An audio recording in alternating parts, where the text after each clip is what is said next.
ఫిలిప్పీయులకు రాసిన పత్రిక 3వ అధ్యాయం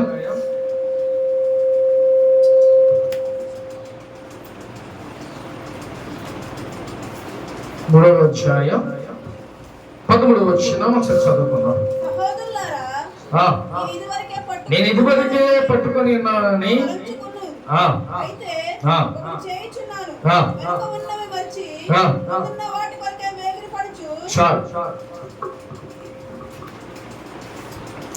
నేను ఊరు వెళ్ళా.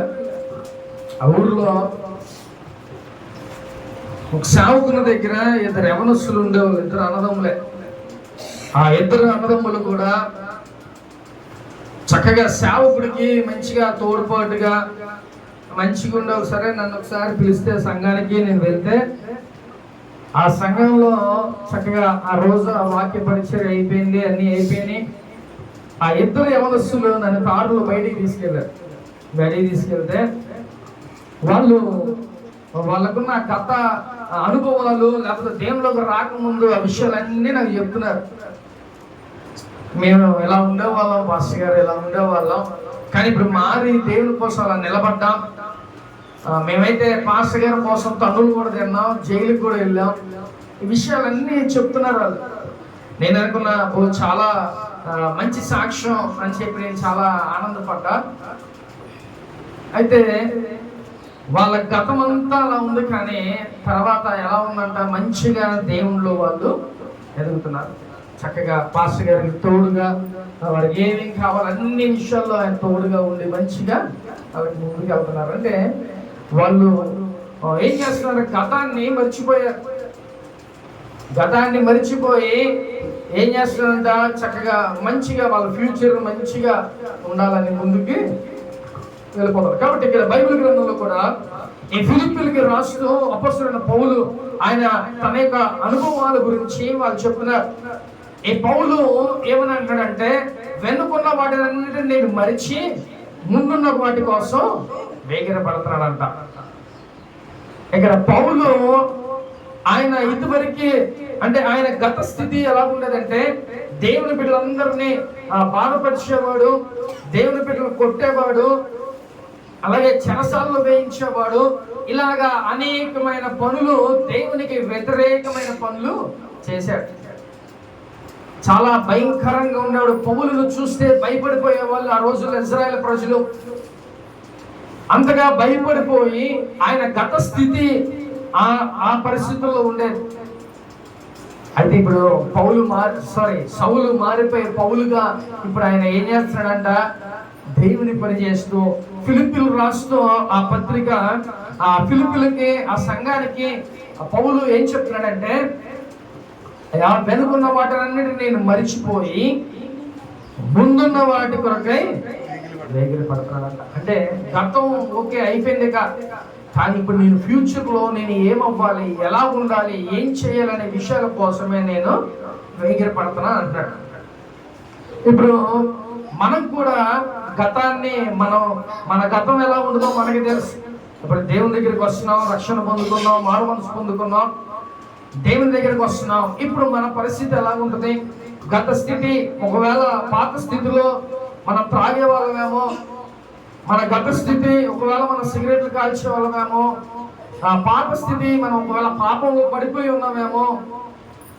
ఇవన్నిటి నుంచి దేవుడు ఏం చేశాడు, మనల్ని మార్చి సౌలుని పౌలుగా మార్చి చక్కగా దేవునిలో ఆయన ముందుకి కొనసాగుతాడు. కాబట్టి ఇప్పుడు మన ముందున్న ప్రయాణం ఏంటయ్యా అంటే, మంచిగా దేవుని పని మనం చేయాలి, దేవుని కోసం కష్టపడాలి, దేవుని పని చేయాలి అని దేవుడు ఈరోజు మనతో మాట్లాడుతున్నాడు. ప్రేమ దేవుని బిడ్డ. కాబట్టి గతం ఇంకా దాన్ని విడిచిపెట్టేయాలి, పాస్ట్ ఈజ్ పాస్ట్, ఇంకా దాని గురించి మనం వదిలిపెట్టేయాలి. కానీ ముందు ఫ్యూచర్ మనకి ఎలా ఉంటుంది, చాలా మంది గతాన్ని ఆలోచించుకొని గతాన్ని ఒక్కొక్కసారి తలుచుకొని మళ్ళీ ఏం చేస్తారంట, వెనక్కి జారిపోతూ ఉంటారు.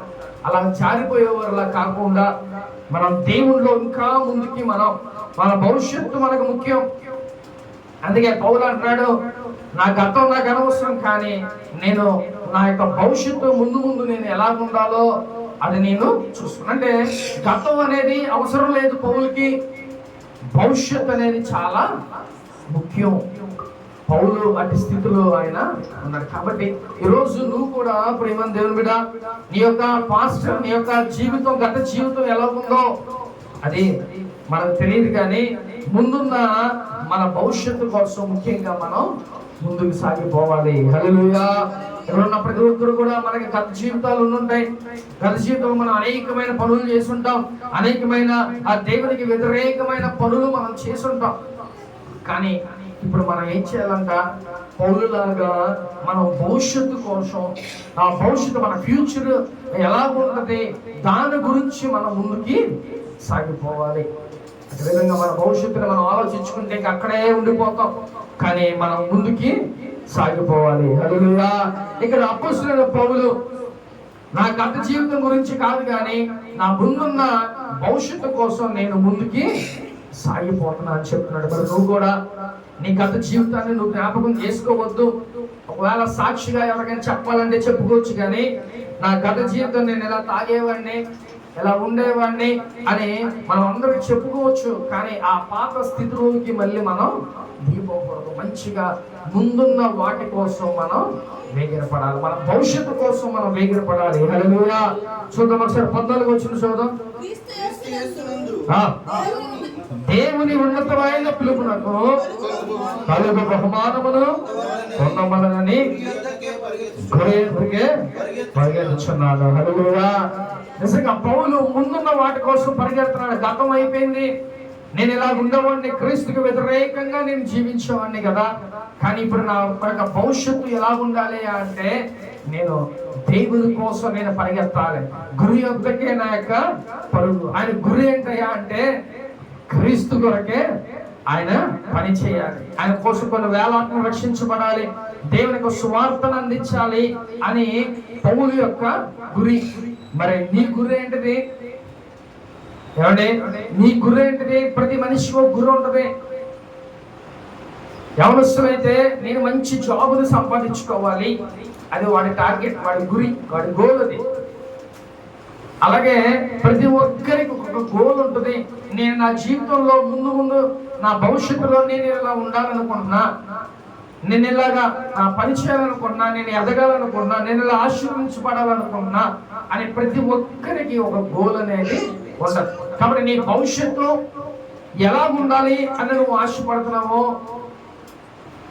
ఎలాగా ఉండాలి అని నువ్వు కోరుకుంటున్నావో ప్రేమ దేవుని మీద, అది దేవుని దగ్గర నువ్వు ప్రార్థన చేసుకుంటే నీ యొక్క గోల్ నువ్వు అచీవ్ చేయగలవు, నీ గోల్ నువ్వు సంపాదించగలవు.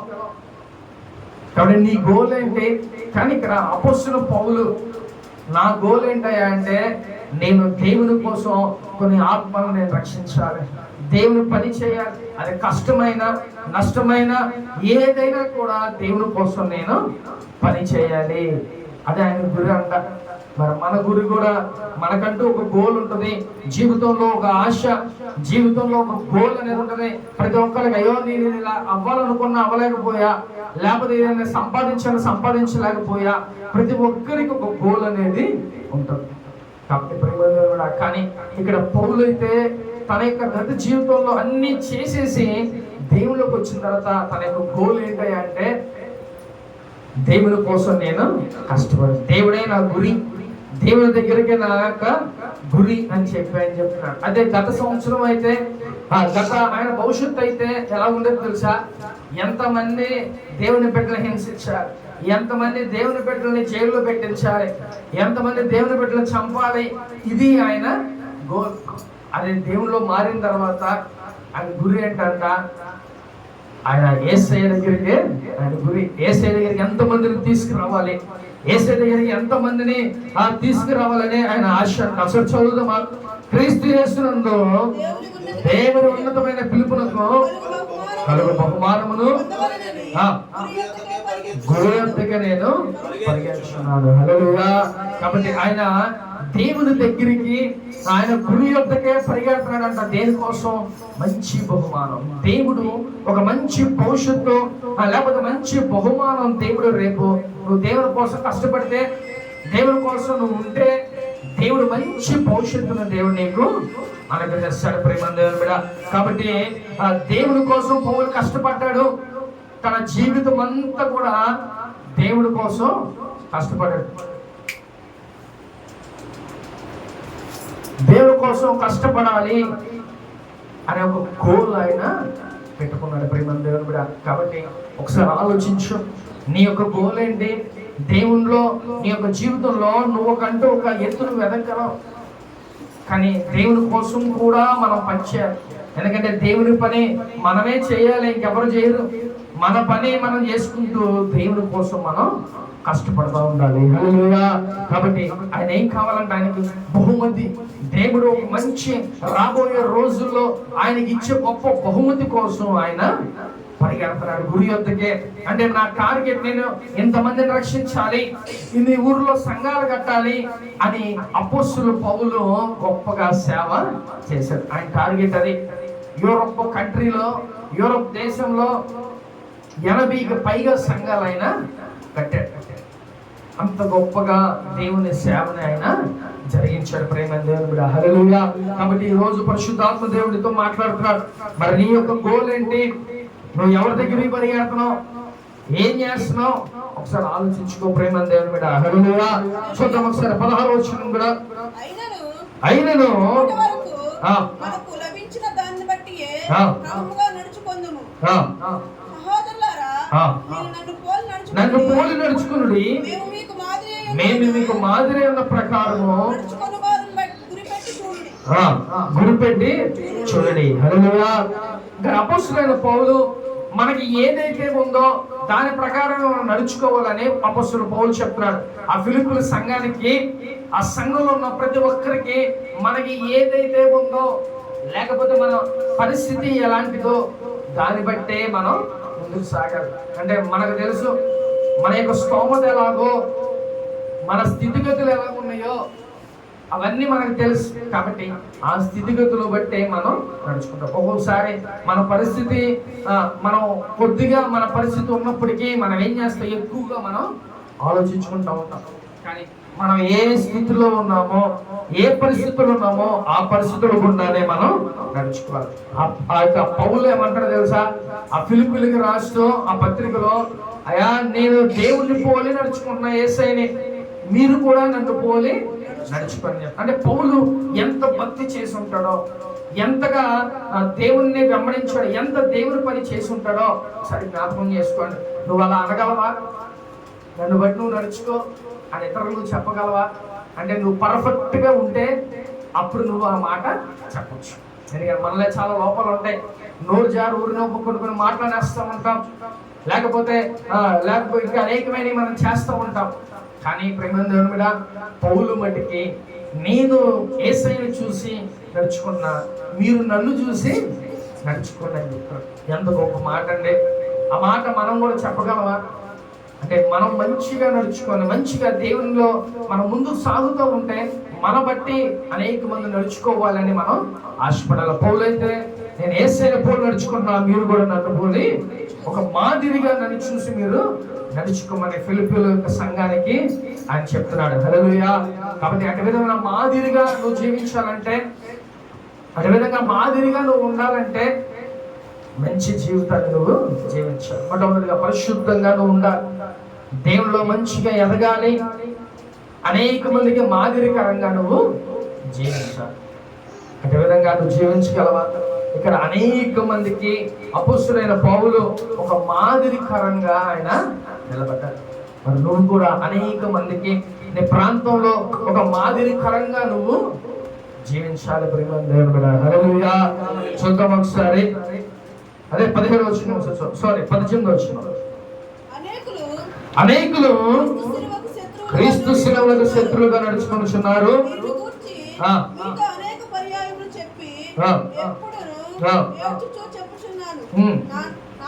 నాశనమే వారికి అంతము, వారి కడిపే వారికి దేవుడు. హల్లెలూయా. ఆ రోజుల్లో దేవుడికి వ్యతిరేకంగా సంఘంలో కానీ లేకపోతే సమాజంలో కానీ అనేక మంది దేవునికి వ్యతిరేకంగా నడుచుకున్నారంట. అయితే అపోస్తలుడైన పౌలు వాళ్ళ గురించి ఎంతగానో ప్రార్థన చేస్తున్నాడు, ఎంతగానో కన్నీరు కార్చని ప్రార్థన చేస్తాడంట. అయితే సంఘానికి ఏమని రాస్తాడంట?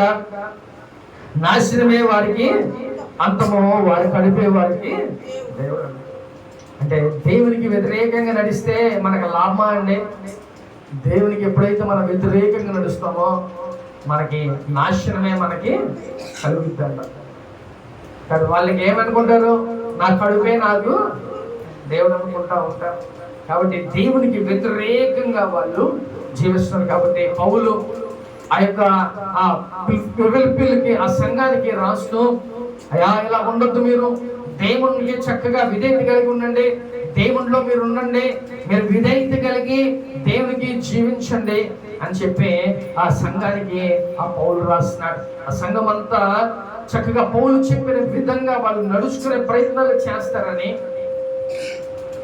చక్కగా ఫిలిప్పీలు ఆ యొక్క సంఘానికి పౌలు చక్కగా ఈ పత్రికలో రాస్తున్నాడు. కాబట్టి నాశనం చేయాలని, అంటే దేవునికి వ్యతిరేకంగా వాళ్ళు జీవిస్తున్నారని ఆ పౌలు ఆ సంఘానికి రాస్తున్నాడు. కాబట్టి ఎవరైతే అటు విధంగా ఉంటున్నారో అటు విధంగా ఉండకోకుండా చక్కగా ఆ దేవునిలో వాళ్ళు మంచిగా నడవాలని వాళ్ళు ఆ పౌలును చూసి ఒక మాదిరికరంగా వాళ్ళు నడుచుకోవాలని రాస్తున్నాడు. హల్లెలూయా. చదువుదాం, అదే వచనం చదువుదామా? వారు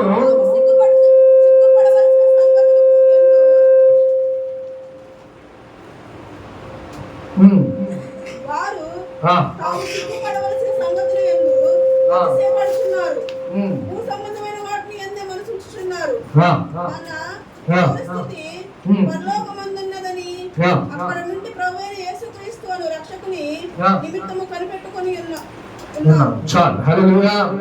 ఇక్కడ మనం ఏమని మనం అనుకోవాలంటే, ఈ లోకంలో అన్ని కూడా మనకి పర్మనెంట్ కావు. ఈ లోకంలో మనకి అన్ని కూడా స్థిరమైనవి కావు. ఈ లోకంలో మనకి ఏది కూడా శాశ్వతమైనది కాదు ప్రేమ దేవుని బిడ్డ. అందుకనే ఆ పౌలు ఏం చెప్పాడు తెలుసా?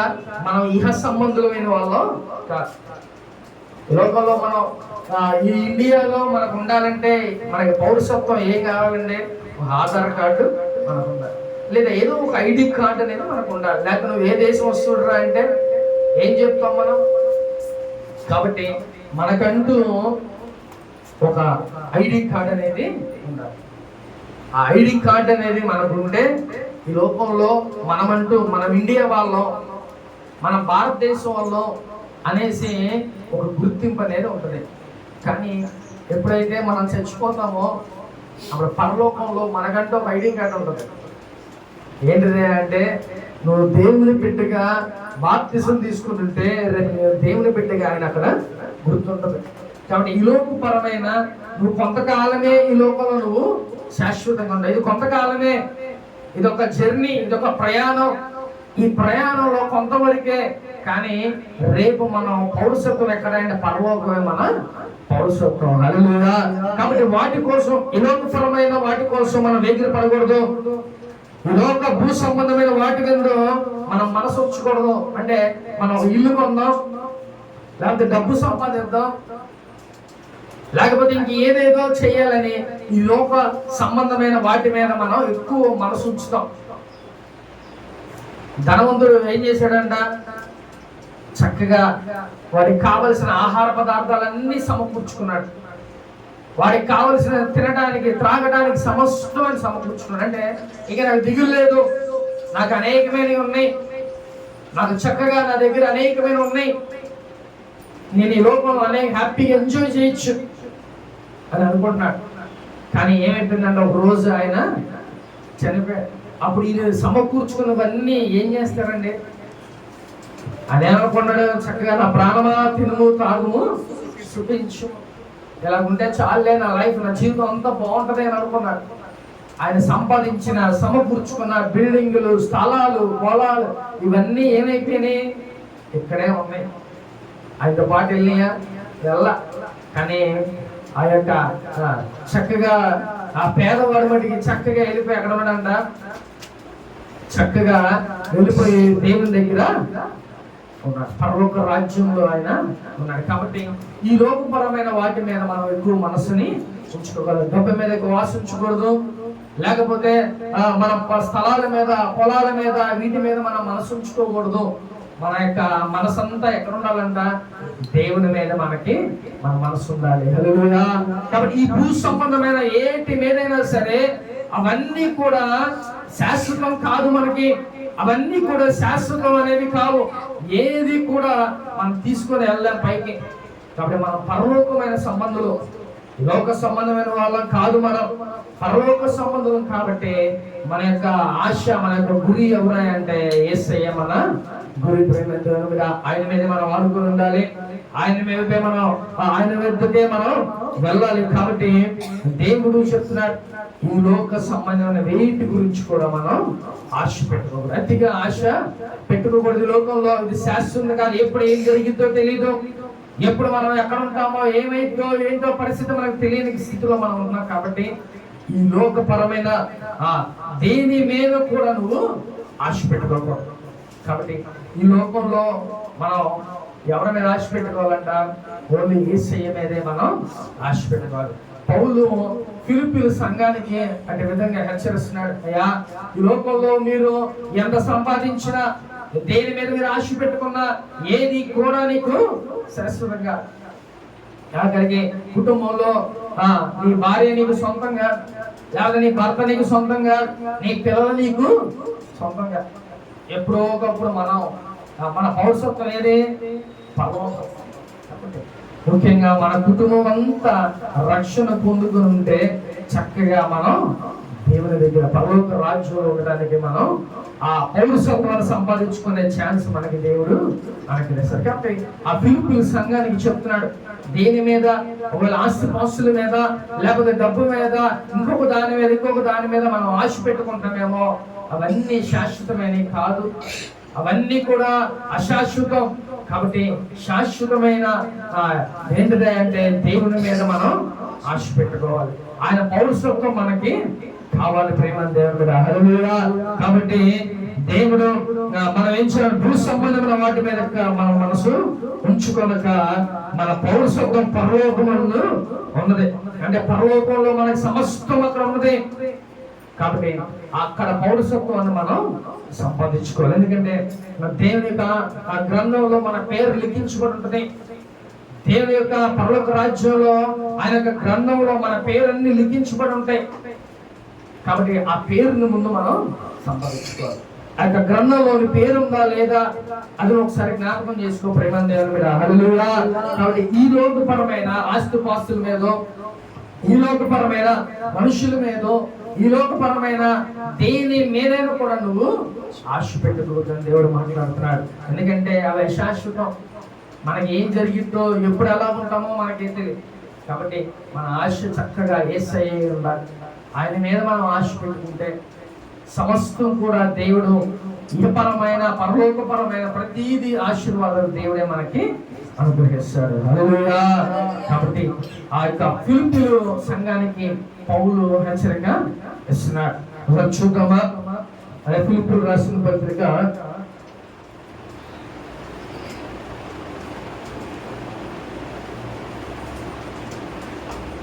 22వ వచనం చదువుకుందాం. 3వ అధ్యాయం 22వ వచనం.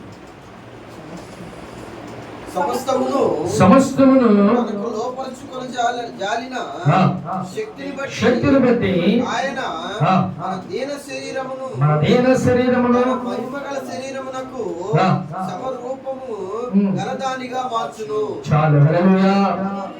లోకంలో ఈ యొక్క ఘట్టం అంటే మన యొక్క శరీరం ఏమై ఉందంట? దేవుని యొక్క ఆలయమై ఉంది. ఇప్పుడు దీన్ని మనం చాలా మంది ఏం చేస్తున్నాం?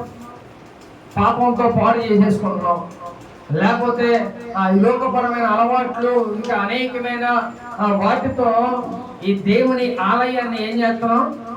పాడు చేసేసుకుంటున్నాం.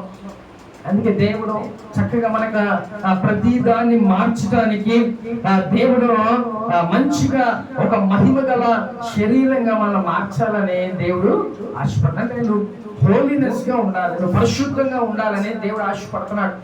ఎందుకంటే దేవుడు మొట్టమొదటిగా నీ నుంచి కోరుకున్నది అదే, నువ్వు పరిశుద్ధంగా ఉండాలనే దేవుడు ఆశపడుతున్నాడు. ప్రేమ దేవుడి బిడ్డ. కాబట్టి నీ యొక్క శరీరాన్ని, నీ యొక్క దీన శరీరం నువ్వేం చేయాలి? మహిమ శరీరంగా నువ్వు మార్చుకోవాలి. అంటే మహిమ శరీరంగా మార్చాలంటే యేసయ్య నీ హృదయంలో ఉండాలి. యేసయ్య చక్కగా ఆయన ఎలాగైతే పరిశుద్ధంగా ఉన్నాడో నువ్వు కూడా అటు విధమైన పరిశుద్ధంగా ఈ లోకంలో నువ్వు జీవించాలి. ప్రేమ దేవుడు, హల్లెలూయా.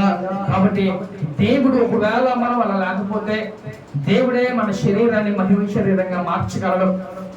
కాబట్టి నువ్వు ఛాన్స్ ఇస్తే, నువ్వన్నీ మార్చేసి నువ్వు దేవుడికి ఛాన్స్ ఇస్తే దేవుడు మార్చగలడు. అంత శక్తి కలిగిన దేవుడు. కాబట్టి నీ యొక్క శరీరాన్ని చక్కగా దేవుని ఆలయంగా నువ్వు మార్చుకోవాలి. ప్రేమ దేవుడా, నీ యొక్క హృదయంలోకి దేవుడు ఉండాలి. నీ యొక్క అవయవాలన్నీ దేవుని కోసం ఉపయోగపడాలి. దేని కోసమో మనం పరిగెత్తకూడదు, దేనికోసమో వీటిని ఉపయోగించుకోకూడదు. కేవలం దేవుడు మంచి అవయవాలను దేవుడు మనకి ఇచ్చాడు. కాబట్టి వాటన్నిటిని దేవుని మహిమార్థమై మనం వాడాలి. హల్లెలూయా. కాబట్టి ఈ శరీరాన్ని, పాడైపోయిన శరీరాన్ని దేవుడు ఏం చేస్తాడంట? మహిమ గల శరీరంగా దేవుడు మారుస్తాడంట.